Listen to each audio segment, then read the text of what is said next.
ഇങ്ങോട്ട് ഒരാൾ അങ്ങോട്ട് ബുദ്ധിമുട്ടിക്കാനും പാടില്ല. ഞാൻ അഥവാ ഒരാൾ ഇങ്ങോട്ട് ബുദ്ധിമുട്ടിച്ചു, നമ്മൾ ഒരാളെ അടങ്ങേറാക്കി, എന്നാലോ അയാളെ അടങ്ങേറാക്കാതെ അയാൾക്ക് ക്ഷമിക്കലാണ് മുഅ്മിനിന്റെ അടയാളം. അയാൾക്ക് മാപ്പ് കൊടുക്കാം. നമ്മളെ കുറിച്ച് ഒരാൾ എന്തോ പറഞ്ഞു, അതിന് മറുപടി കൊടുക്കേണ്ട ആവശ്യമില്ല. ഹബീബായ റസൂലുള്ളാഹി സ്വല്ലല്ലാഹു അലൈഹി വസല്ലം തങ്ങളും സിദ്ദീഖുൽ അക്ബർ തങ്ങളും, ഞാൻ അവസാനിപ്പിക്കാൻ, സിദ്ദീഖുൽ അക്ബർ തങ്ങളും ഇങ്ങനെ നടന്നു പോകുന്ന സമയത്ത് ഒരു ജൂതൻ വന്നിട്ട് സിദ്ദീഖുൽ അക്ബർ ഇങ്ങനെ തെറി വിളിക്കാൻ തുടങ്ങി. എന്തൊക്കെയോ വിളിക്കണ്. മുത്തുനബി സല്ലല്ലാഹു അലൈഹി വസല്ലം അത് കേട്ടപ്പോൾ ഇങ്ങനെ ചിരിച്ചാൻ തുടങ്ങി. ഭയങ്കര ചിരി. മുത്തുനബി തങ്ങൾ ചിരിക്കുന്നു, സിദ്ദീഖുൽ അക്ബറെ തെറി വിളിക്കുന്നേ.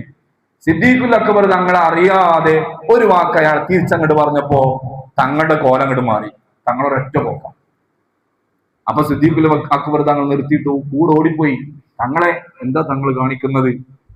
എന്നെ കുറിച്ച് പറഞ്ഞപ്പോ തങ്ങൾ ചിരിച്ചല്ലോ. ഞാനൊന്ന് പറയാൻ തുടങ്ങിയപ്പോഴേക്ക് തങ്ങൾ എന്തേ പിന്തിരിഞ്ഞു പോന്നത്?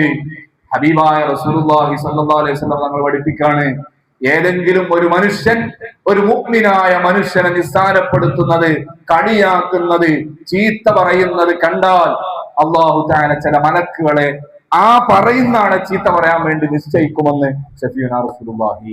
ആ മലക്കുകൾ വന്നിട്ട് അയാൾ ചീത്ത പറഞ്ഞത് ഞാൻ കേട്ടു, അതുകൊണ്ടാണ് ഞാൻ ചിരിച്ചത്.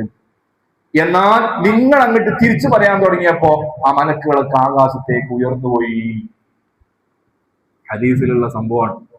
നമ്മൾ ആരെന്ത് പറഞ്ഞോട്ടെ, അത് നമ്മൾ മെയിൻ ചെയ്യണം. അത് മെയിൻ ചെയ്യാതെ പോയിക്കോ. എന്താ നമുക്ക് കുഴപ്പം പറ്റാൻ പോണേ? ഒന്നും പറ്റാൻ പോണില്ല. നമ്മൾ എന്ത് പറഞ്ഞാൽ തന്നെ നമ്മൾ ഒരു കുഴപ്പമില്ല, ഒരു പ്രശ്നമില്ല. നമ്മൾ വാപ്പ എന്ന് പറയുമ്പോൾ തന്നെ വാപ്പാനും എന്റെ വാപ്പടാറ് എന്റെ വാപ്പാനെ പറഞ്ഞവരുണ്ടല്ലോ. വാപ്പ എന്ന് പറയുമ്പോൾ അള്ളാഹു പുറത്തു കൊടുക്കട്ടെ, എന്റെ ഉപ്പാക്ക് മരിച്ചുപോയാളാണെങ്കിൽ ഖബർ സന്തോഷത്തിലാക്കട്ടെ എന്ന് ദ്വാരം നോക്കി നിങ്ങൾ ആ ചീത്താറിന്റെ സമയത്ത് ചീത്താറിന്റെ മൂടന്നെ പോകും. ഇങ്ങനെ ഹിക്മത്തോടുകൂടെയാണ് നമ്മൾ ജീവിക്കേണ്ടത്. ഒരു മനുഷ്യനും നമ്മളെ കൊണ്ട് ഇടങ്ങേറാവും, ഒരു നിരക്കും ഇടങ്ങേറാവും. അത് വാക്കുകൊണ്ടോ പ്രവൃത്തി കൊണ്ടോ ഒന്നും.